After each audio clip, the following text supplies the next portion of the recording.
Hello friends, मेरा नाम है दिनेश। मैं एक लैपटॉप टेक्नीशियन हूँ। आप मुझे लैपटॉप रिपेयरिंग एवं लैपटॉप रिपेयरिंग की ट्रेनिंग के लिए कांटेक्ट कर सकते हैं। मेरा कांटेक्ट नंबर है 8800428011। साथ ही साथ ट्रेनिंग से रिलेटेड इन्फॉर्मेशन के लिए आप हमारी वेबसाइट पे विज़िट कर सकते हैं www.masterdinesh.com।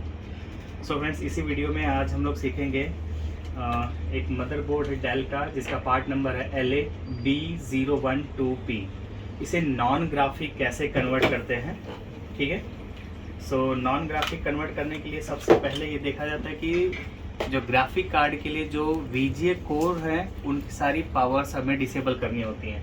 तो यहाँ पर VGA कोर्स के लिए, VGA कोर सप्लाई के लिए यहाँ 3 लिखे लगे हुए हैं। कॉइल PL1003, PL1007,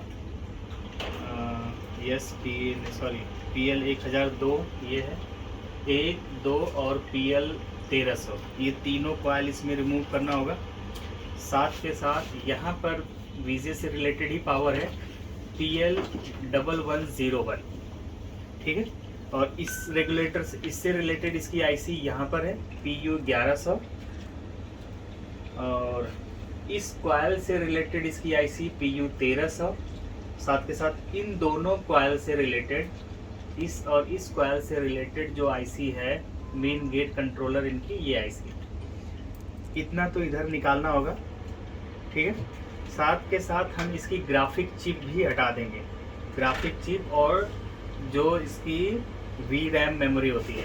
जनरली जब इस मदरबोर्ड में ग्राफिक चिप खराब होती है, NVIDIA वगैरह की लगी होती है, तो होता क्या है, रैम रीडिंग से रिलेटेड इश्यूज आता है। रैम रीड नहीं हो पा रही होती है, आप मल्टीपल रैम रिप्लेस करते हैं फिर भी रैम रीडिंग का जो एरर होता है, सेम वही प्रॉब्लम देता है ग्राफिक्स पे, ठीक है। सो जो साउंड बीप आएगी वो एरर कोड अगर आप गूगल करेंगे तो रैम रीडिंग से फेल्योर से रिलेटेड वो इन्फॉर्मेशन आएगा। लेकिन रैम आप रिप्लेस करेंगे फिर भी डिस्प्ले नहीं आता है। ऐसी केसेस में GPU फॉल्टी होता है। साथ ही साथ इसमें बैक साइड में भी आपको कुछ रिमूव करना पड़ेगा, जैसे VRAMs। ये 2 VRAM लगी होती है यहाँ पर, इन VRAMs को भी हमने हटा दिया।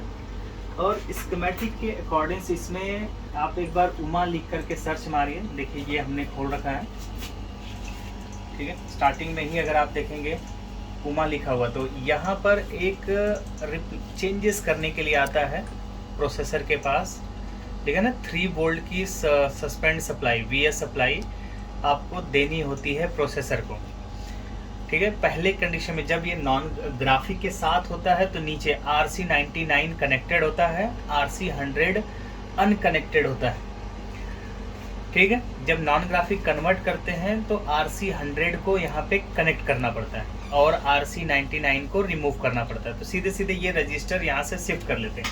क्योंकि इसका मदरबोर्ड का बोर्ड व्यूअर भी है, तो अगर आप देखेंगे RC100 की लोकेशन कहाँ दिखा रहा है,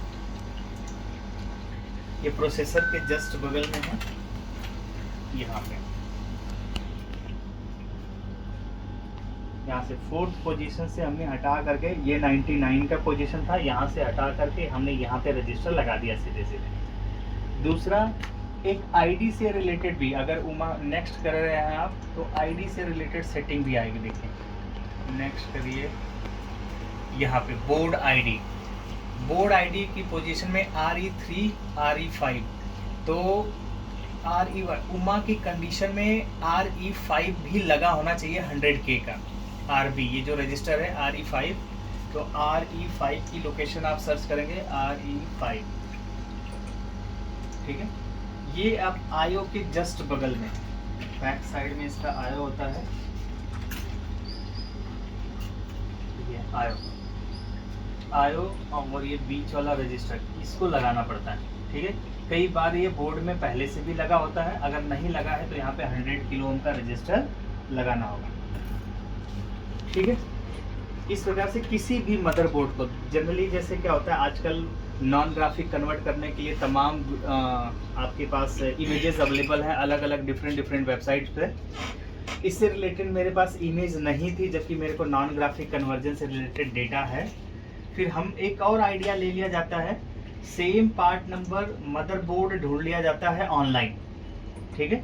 लार्ज, जैसे हमने गूगल पे सर्च किया सेम पार्ट नंबर, तो यहाँ पे ये इमेज दिखा रहा था ये वाला, इसको हमने ओपन किया तो यहाँ से भी अनुमान लग जाता कि हमें क्या क्या चीज़ें रिमूव करना है। देखिए यहाँ से ये सारी कॉइल दिखा रहा नहीं लगा है, यहाँ पे ये कॉइल नहीं लगा है, एक ग्राफिक चिप और ये वी-रैम हटाने, तो ये सारी चीज़ें यहाँ से भी देखा जा सकता है, ठीक है। बट बोर्ड आईडी से रिलेटेड कॉन्फ़िगरेशन यहाँ आप नहीं समझ पाएंगे जब तक अगर आपको स्कीमेटिक से रिलेटेड इंफॉर्मेशन नहीं है। क्लियर? बोर्ड आईडी का आपको स्कीमेटिक से ही सर्च करके लगाना पड़ेगा। बोर्ड आईडी और सीपीयू के पास जो चेंजेस है, सीपीयू को 3 volt VS supply add on करना होता है, तो कौन सा रजिस्टर्स आपको सफल करने या शिफ्ट करने हैं वो स्कीमेटिक से ही आइडिया लगता है। क्लियर? इसके दोनों साइड के बोर्ड देख के हमें जनरल रेगुलेटर डिसेबल करने का आइडिया समझ आ जाता है।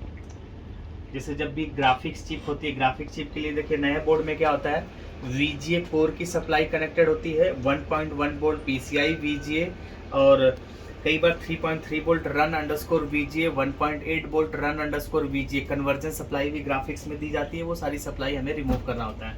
और बोर्ड आईडी से रिलेटेड सेटिंग, अभी ये नॉन ग्राफिक कन्वर्ट हो चुका है, इसमें रैम की रीडिंग से रिलेटेड इश्यूज आ रहे थे बार बार, ठीक है। सो एक बार दोबारा मैं इसको डिस्प्ले चेक करना चाहूँगा।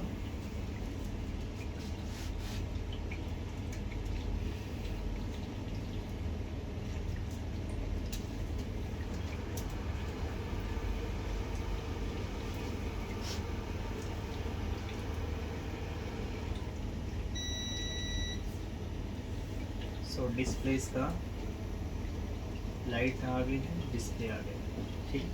सो इस प्रकार के आप गूगल से इमेज लेकर और स्कीमेटिक की मदद से स्वयं जो भी है थर्ड जनरेशन के बाद के जनरली जो भी मदरबोर्ड है, 4th, 5th, 6th, 7th, 8th generation, उनको नॉन ग्राफिक कन्वर्ट करना काफ़ी आसान होता है। So once again thank you for watching my video. Have a nice day.